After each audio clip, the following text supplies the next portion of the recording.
My name's John. I'm an addict. And it's nice to be here tonight. It's always an honor to share at a Narcotics Anonymous meeting, but it's a special honor to share at a convention, usually because it involved the committee. And then they listen to tapes, and then they take a group conscience. And then that way God kind of picks the speaker. I hope that was the case in this case. If not, clearly I forgive you. I thank the committee for asking me to come up and speak tonight. You know, I've never been a main speaker anywhere in Virginia. Technically, this is the East Coast Convention, so I still don't qualify as a main speaker at a Virginia convention. My wife asked me earlier, what are you going to talk about? I said, you. What do you think?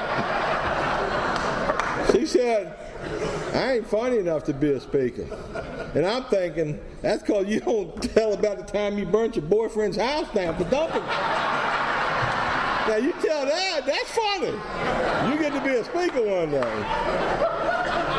So, you know, we're supposed to share our experience, strength, and hope. It's in our literature. My experience probably is a lot different than many of y'all's. But before I get into it, I want to share with some of you guys. I've been clean so far. I wrote it down. 11,000 days, 637 days. A little short.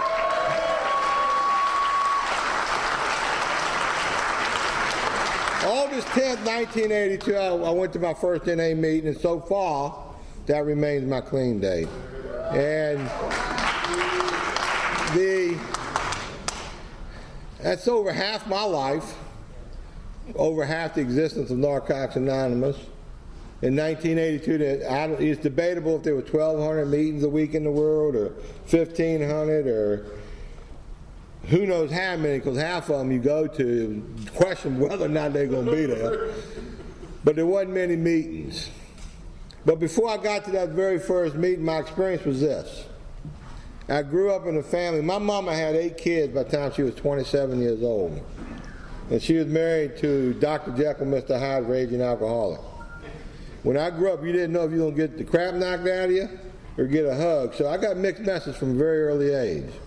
And for those of you who know my dad, who's still alive, you know where I get my genes from. I'm wired to be the way I am. I didn't have a chance. In my family, we basically raised ourselves. So you got these 8 kids raising themselves. When I was a little boy, you know, maybe 4 years old, 3 years old, I'd go to my grandma's house. We had 2 grandmas we could choose from. One was going to, I would say, buy you nice things, but the truth was she'd take us to stores and load us up, and she'd tell us to go to the car, and we'd really be stealing them. So I could go to the grandma where you steal a lot of cool stuff, or I could go to the grandma that would instill discipline and love and whatnot. So we always went for the cool grandma. But it was a price to pay for that because she was crazy. One of the rules was you had to go to the bathroom before you could get in the bed. And one time, I must have been 4. I went to the bathroom first because I wanted to be the good boy. The grandson would say, see, Grandma, I knew I had to go to the bathroom. And she didn't believe me. She wants to witness you peeing. I said, well, I just went. I ain't got to go. So she sat there and basically spanked me until I peed. And, you know, a little 4-year-old kid, I don't know how old I was, you shouldn't have to go through that. And then in my family, the biggest event of your life, because we were fairly poor, was your birthday. And I recall one birthday, maybe 7, 8 years old. I'm sitting there, it's my birthday, I ain't telling nobody. And I would keep waiting for my presents and my, you know, birthday cake and whatnot. And later at the dinner table, I asked anybody, I said, don't you know what day this is? And nobody could tell me. Finally, my sister goes, oh, it's your birthday. And when, yeah, it's my birthday, my family forgot my birthday. So it tells you a lot about your value, where you're at, where you rate in your family. And then later on in life, it was not, when I first discovered drugs, my first drug was alcohol, probably 10 years old. How many of y'all got, you don't have to tell me, if you got children 10 years old, picture that kid drinking and liking it. and feeling for the first time in their life at 10 years old, where I'm going to get my value from now on, because I like the way I'm feeling. 11, 12 years old, you're smoking pot. 14 years old, you're dropping acid. Come on, man. You shouldn't be a 14-year-old kid dropping acid, smoking weed, drinking, getting your value set. And then what happens to a boy at 14? Puberty sets in. Nobody taught me about ladies. We learned at the tree fort with Playboys we stole from Mr. Pearlstein. We called them circle jerks back then, man. And that's where I learned what the birds and bees were. I mean, a bunch of crazy kids in the neighborhood. And then, a good time on Friday night was climbing up on our roof, huffing pertussin, drinking wine we stole from the store, throwing rocks at the cop cars when they go by. I mean, it was a crazy, dysfunctional life. The only reason I even got out of high school, my senior year, I was on probation. I was going to go to Beaumont or graduate. And I'll be honest with you, years later, when I was taking an NA meeting in the Beaumont and I saw how good they had it, I knew I screwed myself back when I was 16. I should have gone to Beaumont. They have it made in that juvenile detention. And later in my life, every time my parents would drive by St. Joseph Orphanage, they'd threaten to drop us off, like it was worse than where I was. And then later I found out them orphanages were pretty damn good. And I'm thinking, this is crazy, man. I could have had a better childhood, man. And that's how I thought. The weird thing happened, man. I was just a ripping, running, using, gunning addict, period. Didn't matter what it was, who had it, I wanted it. I left home when I was 17. I was a very good tradesman, craftsman, awesome painter, paper hanger, went around the country, southeast United States for the most part, wallpapering and painting hotels, made a ton of money. I mean, in the mid-'70s, late 70s, a kid making, a couple $1,000s a week cash money is a lot of money. I was broke every single Monday of my life. I don't care how much I made Monday morning, I was broke, begging, borrowing money. It was crazy the way I had no idea. Looking back, I know what it was. It's called unmanageability. But I had no idea what was wrong with me. And the places I would end up and the things I would be doing, I would amaze myself sometimes. It was a time, I'll never forget this day. I remember a few dates. January 16th, 1980, I'm standing on the corner in Aurora, Colorado, about 5 in the morning. I just pissed on myself that night from passing out. Piss is not a cuss word, by the way. It's short for urinate. You can laugh. I was nowhere to live. I was basically going homeless. What I had the night before was a duck I stole off the Denver Park Pond. Tried to eat. Urban duck hunting. I'm spitting feathers. I'm hungover. I'm feeling like crap. Stinking like piss. And then I look at this Navy recruiting poster. It's not a job, it's an adventure. And a light bulb went off. Adventure. I was tired. I was 21 years old and I was tired. And I walked across that street corner, went in there to join the Navy, and it was too early for the Navy. They hadn't got up yet. The only thing moving was a Marine recruiter. That's January 16th on a Wednesday. January 18th, I'm in boot camp in San Diego, California. Wondering what the hell I've done, man. I've done it now. You have lost your mind. Dear God, please get me out of this one. And it was like, wow, what a way to come to out of a bad 3.5-year run. You can't do that no more. No, now they got to test you, drug test you, check criminal records, all that crap. Back then, it was nothing.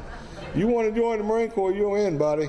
And I'm sitting there, and I do not like to be yelled at. If anything, I like to do the yelling. Well, this is a complete reversal of fortune here.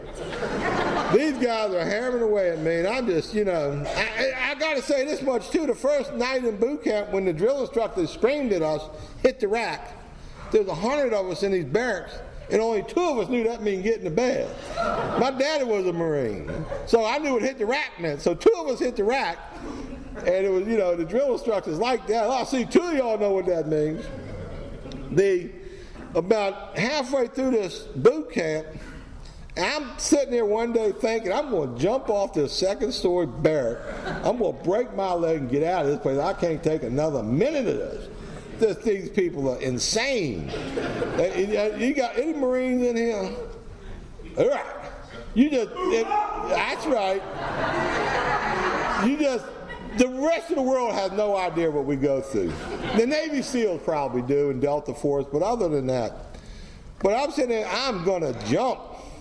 And DI yelled at me, come here, and I had to go to this room with 20 other guys. And they said, you 20 people tested above average in intelligence. And I knew I was smart, so I wasn't surprised to hear I was tested above average. They said, you can have any one of these 20 things, jobs, if you extend for an extra year. Oh, and I'd been without a cigarette for 6 weeks, and they give us a cigarette. So we smoking these cigarettes, and they telling me if I extend for a year, and I'm sitting there thinking, just a minute ago, I'm trying to break my leg to get out of here. They give me a cigarette, and they offer me a better job than a grunt. And they had aircraft mechanic, computer operator, programmer. I mean, just thinking 1980 to get in the computer world would have been a treat. But way down the bottom, they had field radio operator Hawaii. And I saw that word Hawaii.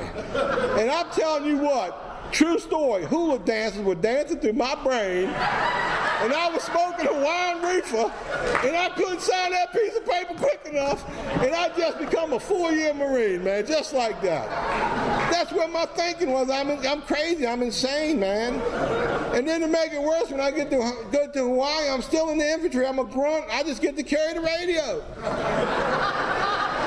And the Hawaiians, they hate us. And the reefer was expensive. I couldn't afford it. I mean, they paid me enough money to smoke dope twice a month. What am I going to do the other 28 days?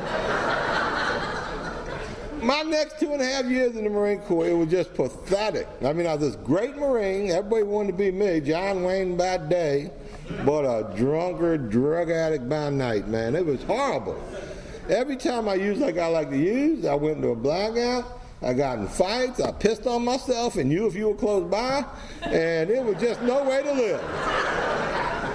And finally, the day came when Ronald Reagan became president, and he said, let me back up before I get to that. I got a medal, an expeditionary medal, which qualified me to be a veteran of foreign wars. And what I did was sit on an amphibious assault ship off the Straits of Hormuz, which is right over the horizon from Iran, when they freed the Iranian hostages. And I smoked Thai stick for about 120 days and got a medal for that. So, anyways, fast forward to Ronald Reagan. I would have certainly gone ashore and been glad to shoot at anything that moved, man. I mean, but that just won't to be. But Reagan said any Marine that gets in trouble for anything going to rehab. And man, my number come up one day. I did some terrible things. I mean, I did some things I should still be in jail for. And I had to go down to rehab. It was August 10th, 1982. I checked into rehab on base, Conneaut Marine Corps Air Station. And this rehab, it was a barracks like you see in Goma Pile, man. I mean, racks and wall lockers. We ran 10 miles every day. We marched a child. But during the day, we'd get in circles, and these counselors would come in, and they were all in recovery, okay? And they would talk about the disease of addiction, the recovery process, fatal and curable progressive disease. They were nice to me. And nobody been nice to me. I come to 23 years old in that rehab. I'd been to jail 12 times, 4 times in foreign countries. You know, nothing big, you know, just BS. And then I'm coming to for the first time, and people treat me with dignity, respect, and love, and I have never seen it like they were giving it to me. Weird. Might be your experience if you're a newcomer. And at nighttime, they put us on the little green weenie, which is the bus. It was green. And that's still not a bad word, by the way. And I'm good about my language at this podium, trust me. I doubt I say a cuss word. We go out to town to 12-step meeting. The first meeting I went to was a Narcotics Anonymous meeting. I'm telling you what, in 1982, there was only 2 NA meetings in the whole state of Hawaii. and I roll into one of them. And there's time M and time C, 2 old timers in NA. And, you know, I'll be honest with you, they were nice to me. I remember them, but most of the NA folks were not nice to me. They did not like Marines. They made it real clear. We come to their meetings, we drink their coffee, we have sex with their women, and we don't put no money in the basket. And to be honest with you, I wasn't huggable and lovable back then. I really wasn't. So we went to a lot of the other fellowship. You know, they had more of them than us. And I'll be honest with you, if I forget to say it, I was a year clean before I realized there was a difference in 12-step program. I had no idea there were 2 distinct 12-step programs, so I was about a year clean. And then even then, I didn't quite believe it. But anyways, I go to these meetings, and after a few weeks, maybe a month, I'm in treatment for 42 days, going to meetings every night, and I start hearing these old guys start sharing, and they talking, if you want what we got, do what we do, and you'll get what we get. And I'm sitting there looking, I'm in a room, I'm looking around, and I'm seeing these hot chicks, right? And I'm thinking, I'd like to get one of those. So I went up to the guys. I started asking, how do I get one? They said, well, you better get a sponsor first. I said, man, I can do that. I want a sponsor. I got me a sponsor, a little guy. I picked him on purpose because if he got out of hand, I knew I could whip him bad. And first thing I said was, I want one of them girls, man. So they said, well, you got to work your steps. I said, I'm all in. I started working them steps exactly as my sponsor prescribed those steps to me. I did exactly what they said. I skipped nothing. I wrote my first step out. We went over it. I realized in my first step that if I used anything that's going to trigger more that has no end. For 1 or 2 million, 1,000 is never enough for me. And I'm going to end up in jail or an institution or dead. And I believe that with all my heart. I'm not one of these people that come into NA and think that you can chip or use and get away with it. That is not my story. That ain't my belief pattern. I know daggone good and well, if I pick up, I'm done. I get that part. I'm sold. Unmanageability, I had no problem being known as unmanageable. I'm in the Marine Corps, everything I own, they gave me. I mean, I got nothing. You know, they've been paying me up to that point for 2.5 years. And I might have a T-shirt, a biker T-shirt, and I ain't even a biker. You know? No kidding, I went on 2 Westpac deployments prior to rehab, and I did not have one souvenir. Nothing, man. The only thing I got was 13 pages of syphilis, gonorrhea, and all sexually transmitted diseases, man. Front and back, little writing. You know, my souvenir. I think my wife heard this before. I ain't sure if she had or not.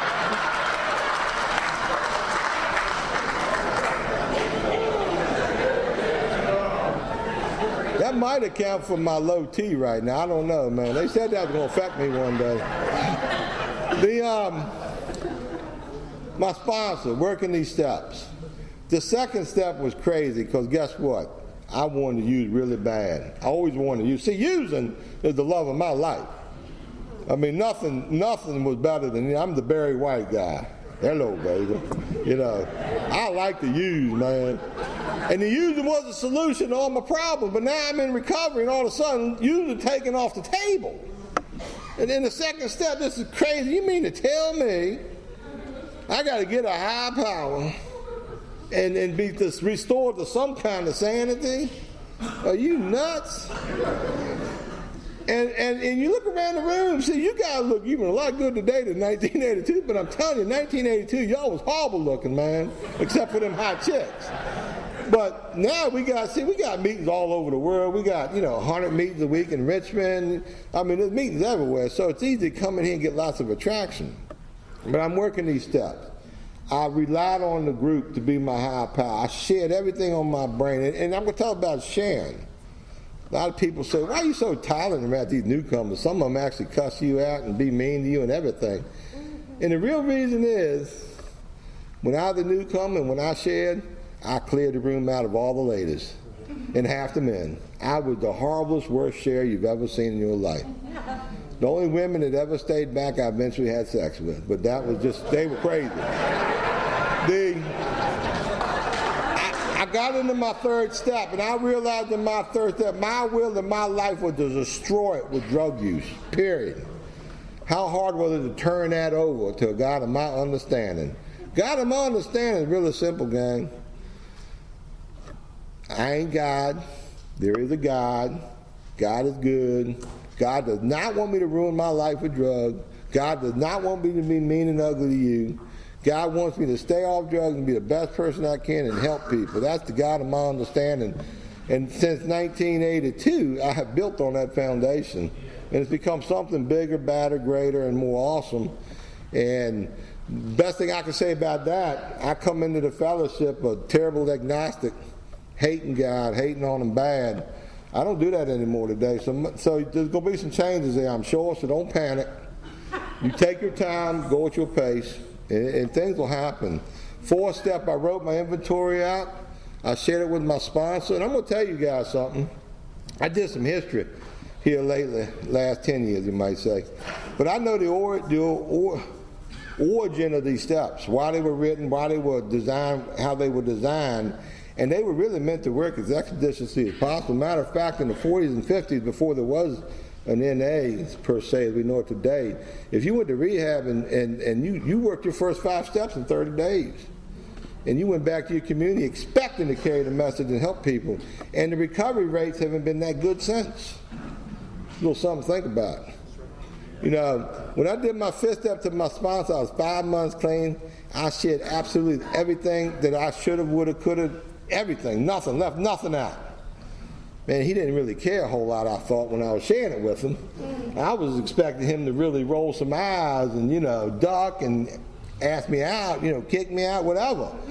And nothing, you know. He said, man, you know what, that's pretty much like how I did it and my life went. And when I got done, I'm telling you, man, the weight of the world was lifted off my shoulders. That's my personal experience. When I did my 5th step, I was free, and I knew it.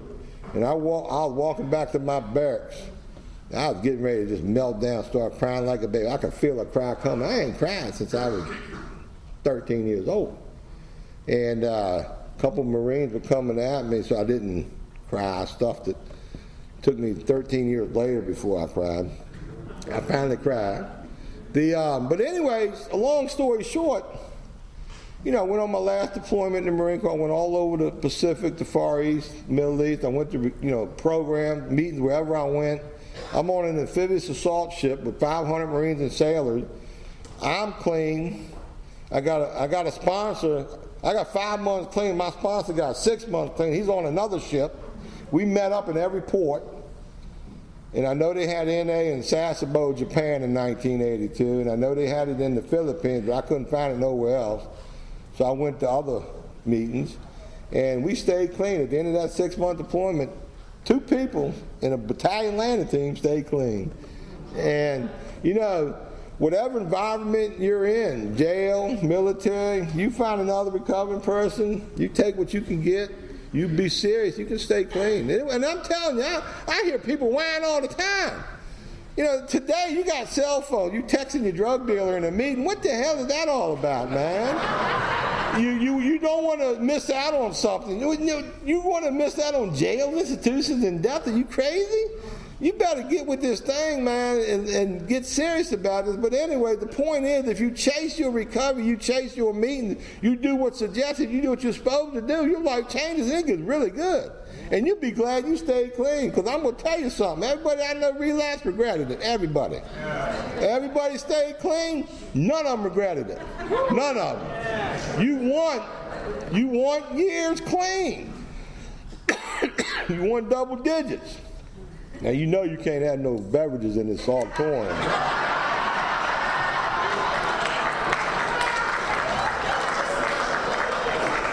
If Teddy can text behind that curtain, I can swallow some water. Justified actions, we call that. Double-digit clean time, you get passes on some things. But anyway, my time was up in the Marine Corps. My time was up in the Corps, man. And they let me tell you a cool story. At one point, I was getting court-martialed, bad kind of discharge, going to Pearl Harbor Bridge by way of Fort Leavenworth, Kansas.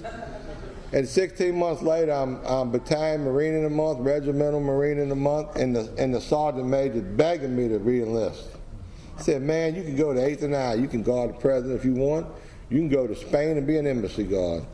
You can go to be a drill instructor. Now that got me excited. I would like to have been a drill instructor.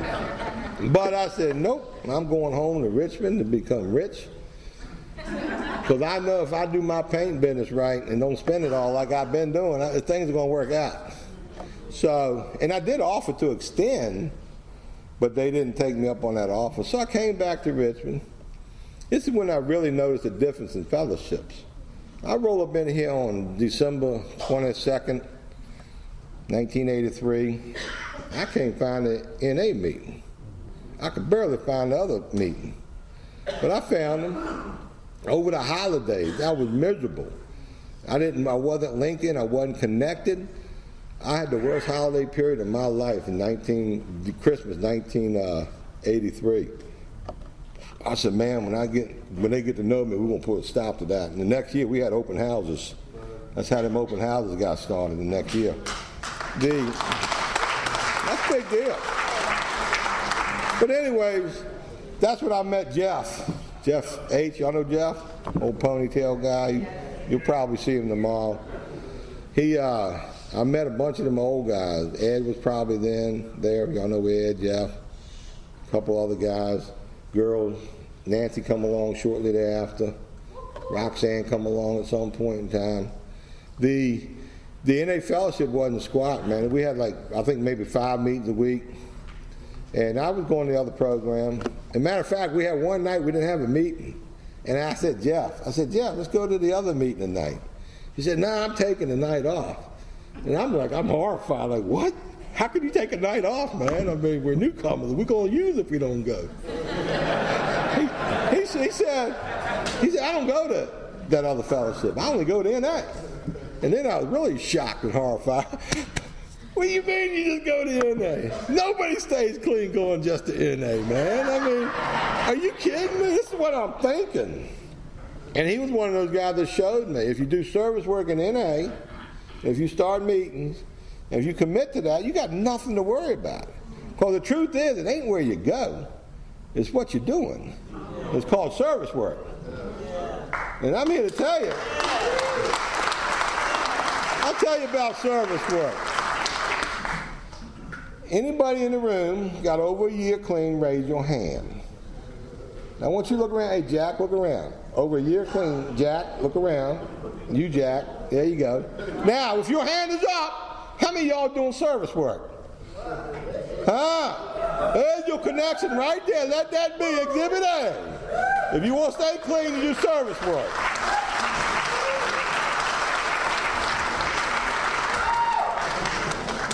You know, we started a lot of NA meetings. Next thing you know, we got 20, 30, 40 meetings a week. And what? Huh? Give me that bottle. What? Oh, for real? Man, you sick. Hey. Give me that phone. You know, I was a lecturer here one time, and then when I was lecturing for another group, we could drink water up here. True story. Why then they discriminate against what I want to know? We got to find that out. I challenge the committee to get to the bottom of that. Huh? Wait a minute. Well, I'm saying I lectured here once before and they gave me water. I don't know why we can't get it, but they can get it. But anyways, I don't want to get off subject matter. You know, I just don't talk around NA. You know that, don't you? Anyways. Back to NA, 1984, 85, 86. NA, man, took off in the 80s. And it was really cool to be part of that. Can you imagine coming in here, some of you newcomers coming into NA today, and you can say 30 years from now, man, I remember when they only had 65,000 meetings a year. And it'll probably be Hell, there'll be a 500,000 meetings 30 years from now, maybe 1 million.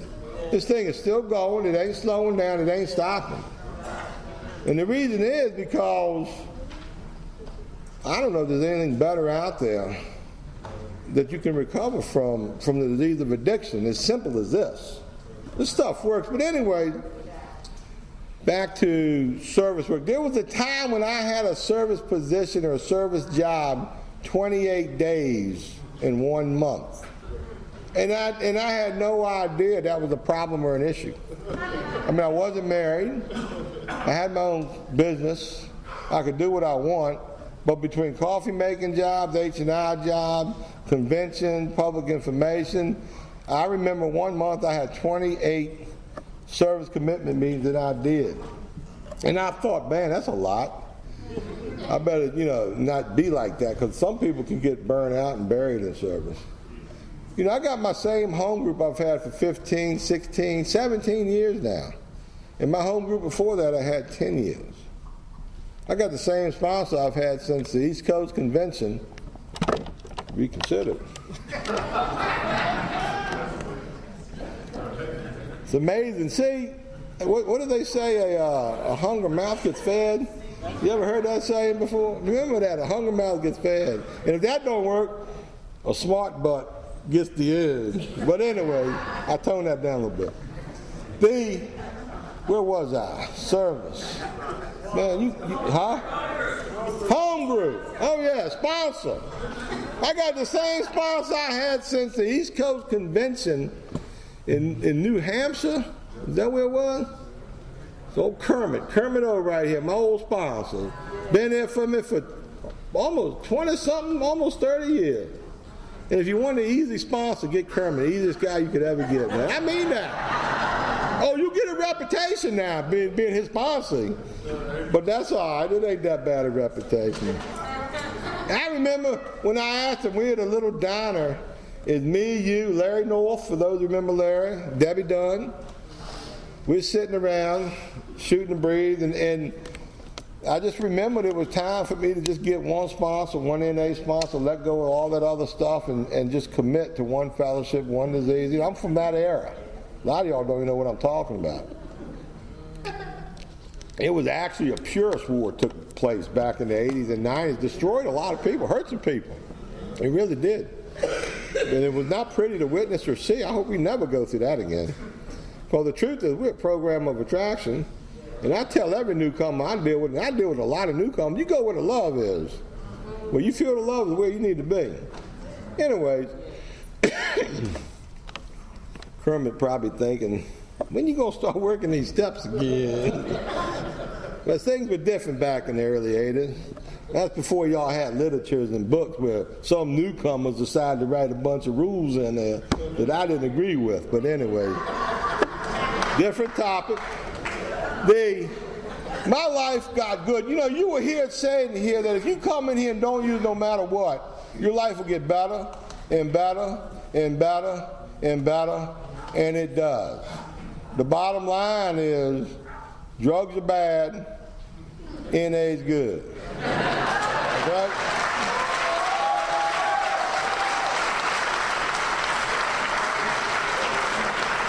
Drugs are so bad, I want you to vision a cow pie.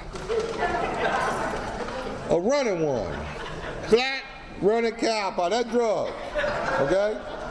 And then the other hand, NA, I want you to vision a Twinkie. Okay? But really, you need to know this. Drugs are bad, drugs are cow pie. NA is good, and that's a Twinkie. You got two choices in life, the way I see it. You got a cow pie, bad, Twinkie, NA, good.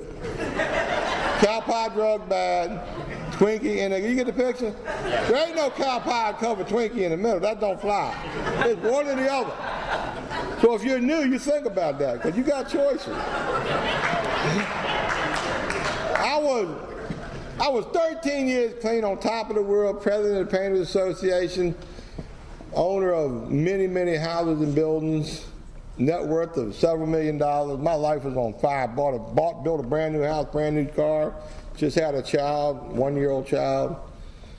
My wife, who I married in recovery, had like you know, we got married. I had 6 or 7 years. She had 5 or 6 years clean. Came home to me one day out of nowhere and said, honey, I don't love you. I'm leaving you. And this is what it's going to cost you. And man, my world, I collapsed. That's when I started bawling like a baby for the first time since I was probably 13 years old. It almost killed me. Every single day I just cried, didn't understand why this was happening, what I did. I was a good husband, good father, good provider. I did nothing wrong. I don't even think we had 2 fights in the 6 years we were married. How could this happen? Yeah, I mean, I get shook up now just thinking about that pain and that time. Every single day, man. I never ever thought of using, never crossed my mind, but shooting her between the eyes was on my mind every 20 seconds. True. And my people in the fellowship saved my life. People came out the woodwork to help me. Up until then, I'm like this great helper. I help anybody, everybody. I mean, hell, I had 60, I had a bunch of recovery houses. A lot of guys were, living. I give them jobs. Got a paint company doing over $1 million a year. I had 25 painters, 7 trucks. I was doing great, on top of the world, man. I mean, and he's right. It's awesome. How can this go wrong? And then you go through that. And then it's like I couldn't function, couldn't breathe, couldn't do nothing. That was the darkest days of my recovery. But, God like Jeff and Kermit and whoever was around me at that time, a bunch of people saved my life. And I haven't been 100% since then. I openly admit that. I'm probably 95% though. And, a year later, I'm just slowly pulling out. It took about a year before I could even think of breathing. I don't know why God did this, what's in store. And my business started going backwards a little bit. You can't run a company like that and go through that type of trauma. Then you got this child you're just totally in love with. I mean, me and my daughter, we were inseparable almost. I took her to her first NA meeting at 4 days old. 4 days. I never missed a meeting because I had dad duty. She grew up in NA. Matter of fact, if you're a newcomer, she can tell you what to do and who you ought to get to be a sponsor. And she can still do that. So somewhere in the process, I bought a brand new Cobra. I remember this like it was yesterday. If you ever buy a brand new car, get a Cobra, man. They're fun as hell, man. Me and a newcomer, we went down to Myrtle Beach, Serenity Park. We got down there in probably 2 hours, man. I mean, we racing every redneck on the way down. We get down there and I see this girl. I went the year before. I was 2 weeks in a tragedy the year before. I went there. I don't remember nothing, but I remember seeing a girl there, and I met her a year later. And I asked that girl, I said, man, didn't I see you here last year? She said, yeah, you did. And I remember she had like 5 years clean then. And I said, you back here this year? She said, yeah, I'm back. I said, you got a boyfriend? She said, no. I said, you didn't have one last year either. She said, no, I didn't have a boyfriend last year either. She's one of these liberals from Washington, drive the Beamer. And, I don't know what I'm working with here. And I'm thinking, at least, she could be a lesbian. I bet he'd find out right away. I love lesbians, don't get me wrong, man. But I didn't want to chase a girl who was a lesbian. So I asked, I said, you a lesbian? She acted like she got upset and stomped her foot and walked away. I mean, she'll tell a little different version of this, but I'm the speaker tonight, not her. See, she'd be the speaker if she learned to tell the story right. But the next day, the golf tournament, they lost money, so I basically bribed Mr. Bill. I give him some money, say, here, Mr. Bill, here's some extra money, make sure I'm in this girl's cart. So we played golf that day, and I think somewhere in that process I was totally smitten and in love, and I knew that was going to be my next wife. And I fell in love with her as an old timer, but I found out by the end of the weekend she had relapsed, that she was using. But I didn't really recognize that. I didn't fall in love with somebody using. I fell in somebody with 5 years. Now, if you just happen to be using, that's on you. So, she put me through hell for about a year, man. Finally, one day, I said, this ain't working it, man. When we left the convention, I got to tell you this, I rode with her back to Richmond from Myrtle Beach. and I give my newcomer buddy the keys to my Cobra. Say, you bring the Cobra back, man. I'm riding with this girl. He got it back safe, all right. I mean, it had 30-day tags on it. I mean, he could have done anything, you know. I wasn't thinking straight. But long story short, you know, me and Carol have been married over 15 years now. She's been clean 17 years almost.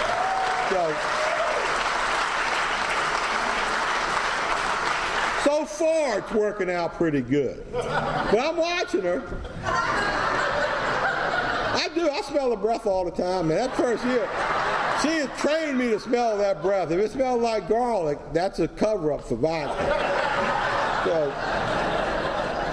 But anyway, you know, a lot of things happen. You know, no matter what God does or what happens when a door closes, the window opens, you know, you just continue to don't use no matter what. Surround yourself with quality recovering people. See, you got a good herd of people in here right now. You got a good group of black key taggers that want to do well. They want to grow along the spiritual line. They prescribe to this fellowship and all the good in it. And you got a bad herd up in here that's just full of crap.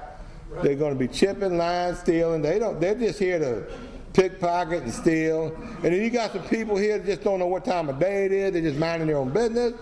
I call that the no herd. So you got the good herd, the bad herd, the no herd.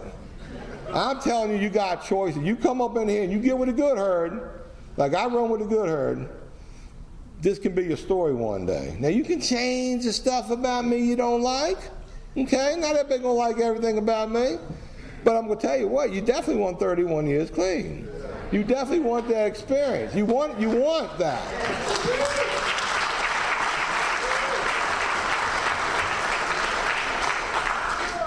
Me and Carol, one day we were sitting around. Carol works in Washington, for those of you who don't know it. She works for the treatment field.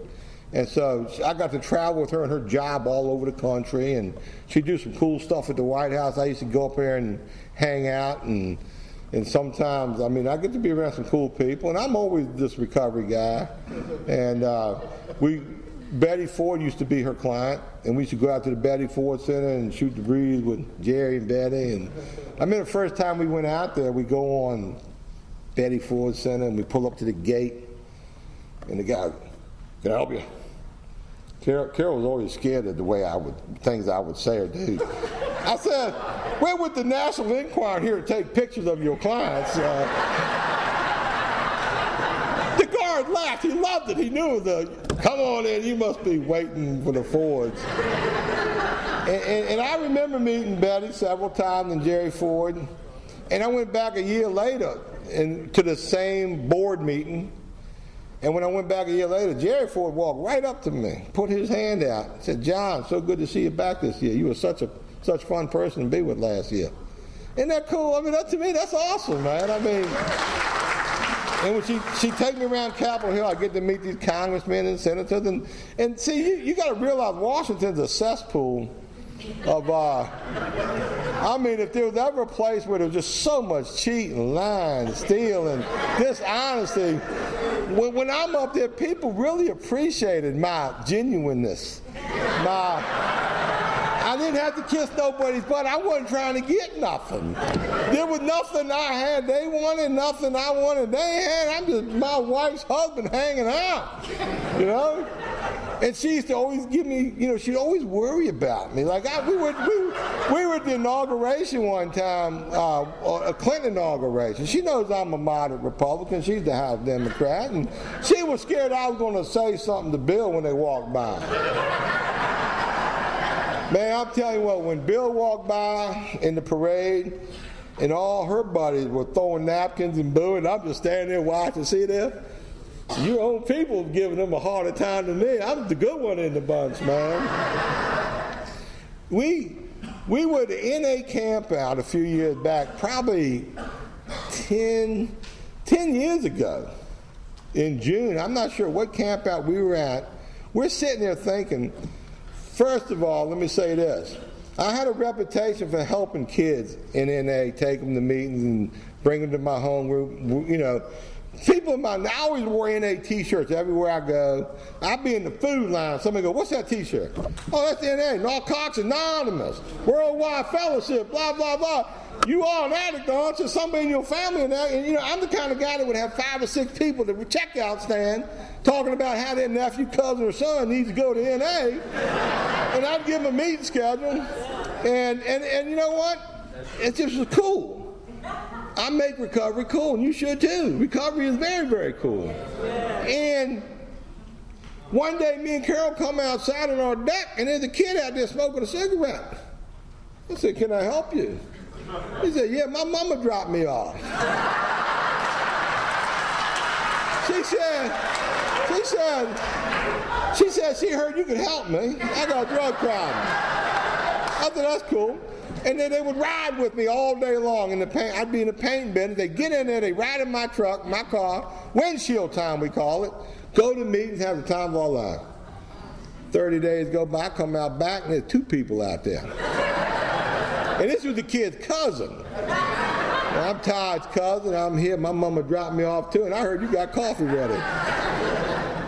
And then me and Carol, we're at an NA camp out 10 years ago, June. So whatever camp out they had in June, we're sitting there talking, saying, "Man, we need a place in Richmond where the addict can go. The NA meeting is an hour. Where are you going the other 23 hours out the day? There ain't enough sponsors to go around. There's more addicts than people doing the service work. We got to do something because they're just locking them up. It ain't getting done." So we said we need to start some sort of recovery center or something. We agreed on it. A week later, it's July. I called Carol. I'm going down to a lawyer. She said, "What for?" "Well, I'm going to incorporate a recovery, business or whatever. We're going to start a recovery movement center." She said, "What?" I said, "Yeah, we talked about it at the camp out. You said it was okay." "Man, don't give me that crap, what?" I'm going to the lawyer. What are we going to call it? We need a name. We're thinking names. She thinks she came up with McShin. I say I came up with it. So we still don't know who come up with the name, but we got a name. I went from the lawyer to my CPA. We filed 501c3. We had a recovery center up and running. Now, you fast forward 10 years, we got over 2,000 recovery support meetings a year meet in that facility. Over 2,000 meetings, man. We got, a lot of them are 12-step meetings, some of them aren't. We provide over 150,000 social support phone calls a year. We're in jails. I'm in the Richmond City Jail 2 days a week. It's 110 degrees in that jail right now. They don't have air conditioning. I talked to 300 inmates. And I mean, I love it. It's a blessing. I mean, this is great. I'm having the time of my life. But the point is this. There's no restrictions to how far we can go or what we can do. Nobody says we can't do great, wonderful, cool things. Come on, man. Jimmy Kay, he said the sky's the limit. Let nothing hold you back. And I believe what Jimmy said. Now, you got to understand, we live in a world where not everybody likes an addict or a recovering addict. Not everybody knows where to go, what to do. Some days we too anonymous. Other days we ain't anonymous enough. There's a headline you can Google. Princeton, New Jersey, or in Narcotics Anonymous sponsor robs and kills sponsee. Now that's what I call bad publicity. First thing I thought was that the lady have a sponsor herself, but So whatever we do, we better make sure we're spiritual first and we do it right and we do it good. Now, people come to me, I don't know why. I know why, because I love recovery. I'm all about it. I surround myself with recovering people. We got people in business and politics. They make decisions about us. They don't have a clue what they're doing or talking about. I think some of you can relate to that. I have a tendency to educate people. I educate newcomers. I educate counselors. I educate therapists. I hold workshops for preachers and priests, how to deal with a trauma survivor in your congregation. You don't shame them and blame them and damn them with some religion. If you can't do it right, you better get somebody in to do it right, because you're gonna hurt that person worse. So I educate people. As a result of educating people, people come to me. People come to me and say, well, I don't know nothing about addiction recovery. Can you help me? And this is what I like. I like it when a politician comes my way. Says, man, I'm running. Will you vote for me?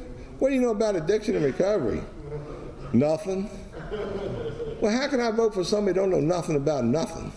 But I like it when they follow my suggestions. How can I learn about recovery? Well, have you ever been to an NA meeting? Have you ever been to an NA convention? Have you done your homework? I'd like y'all to meet my friend Jack. Jack, raise your hand. Jack's running for Congress. I'm not promoting him or his party. I'm just saying we got people in the house that want to get educated, okay?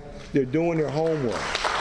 And what better education for somebody that doesn't know anything about recovery than to come to a Narcotics Anonymous meeting or convention and see recovery in action by so many people doing so good. It sure beats the heck out of the 5 o'clock news where NA sponsor kills sponsee and robs them. This should be the vision our community sees when they think recovery from the disease of addiction. It's the recovering addict. There is no greater weapon for the disease of addiction than the recovering addict. It's in our basic text. Key word, recovering. Okay? So make sure you're recovering if you're going to be that face and voice of recovery with our fellowship. We have a saying that any addict can stop using drugs, lose that desire to use drugs, and find a new way to live. That's my story. And that could be your story too. That is our story. Most of the people in this room was obsessed with using on an hourly basis with no thought of anybody other than how do I get more. Now most of us want nothing more than to carry the message of recovery to the addict still suffering. What a beautiful switch. It don't get no better than that. I wouldn't trade that for any money in the world. It ain't worth it. Now I'm telling you people, the God of my understanding will not do for me and stop right there and not do for you too. There's a spiritual awakening that awaits you in the 12 steps of Narcotics Anonymous.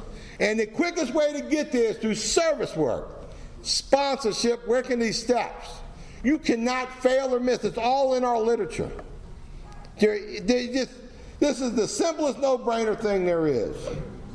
Now, I got no problem running on for another hour or two. I'm all in. But I know what some of y'all are thinking. You thinking like I thought 31 years ago. You looking at that girl thinking, I want one of those. And some of you guys are thinking, or some of you girls are thinking, I want one of them guys. I'm going to give you a word of warning and caution.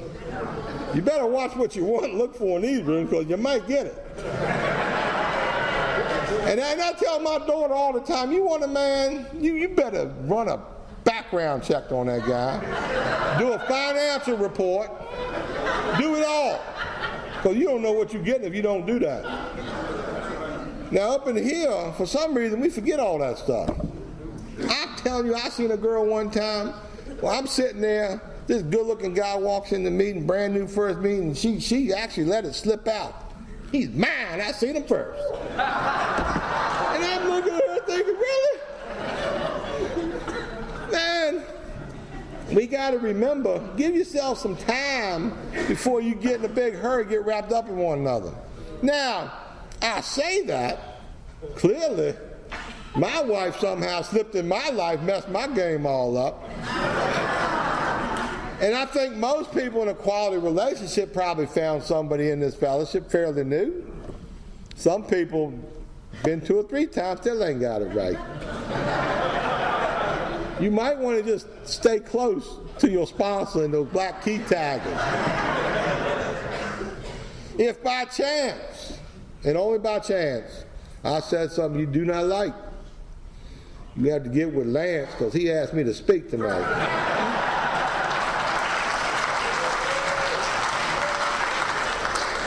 And in closing, I want to just reiterate to you newcomers. There's some people in the room that are fairly new in recovery. I cannot say it enough over and over and over again. Give yourself a break. Let this fellowship work. I'm going to tell you a quick story, and this is for you newcomers. Little boy was all excited, saved his money for 10 years so he could go to the circus and see the circus. He ain't never seen the circus. And on his 13th birthday, Grandma let him go to the circus. He goes downtown, he goes to the railroad tracks, and up comes Barnum and Bailey Circus. All the animals come off the train, and they march to the Coliseum. And the kids standing all excited, the elephants, giraffes, the clowns, everybody goes by. The little short guy even comes by and collects his money. This kid is so excited, he's never seen nothing like it. He runs home. Grandma, Grandpa, I've been to the circus. It was awesome, best thing I ever did. And the grandfather said, well, boy, how was the show? He said, the show? What show? The grandfather said, didn't you go inside and watch the three-ring circus show? He said, no, I didn't go in there. So for you newcomers that come to Narcotics Anonymous, and you think you've been to Narcotics Anonymous, but you ain't worked no steps, done no service work, don't go running your mouth saying this don't work, okay? Well, you still ain't been to Narcotics Anonymous.